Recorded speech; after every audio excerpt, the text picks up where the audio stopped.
একটি মেয়ে শ্বশুর শাশুড়িকে মাতা পিতার সমতুল্য হিসাবে সেবা যত্ন করবে কিনা। প্রত্যেকে যার মা বাবার খেদমত করবে, এটা হলো মূল কথা। ছেলে তার মা বাবার খেদমত করবে, মেয়েও তার মা বাবার খেদমত করবে।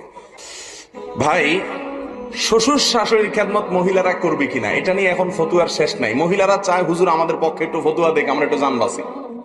অনেকেরই অপছন্দ হবে, পুরুষদের সবার অপছন্দ হবে, তারপরেও বলতে হবে সত্য কথা আমাকে। মা বাবার খেদমত সন্তানের দায়িত্ব। ছেলের দায়িত্ব তার মা বাবার খেদমত করা, মেয়ের দায়িত্ব তার নিজের মা বাবার খেদমত করা। তবে এটাও খেয়াল করা উচিত, অনেকে বৌমাদেরকে কাজের বুয়া হিসাবে আনে, কাজের মহিলা হিসাবে আনে। সে কাজের মহিলা না, সে আপনার পুত্রবধূ।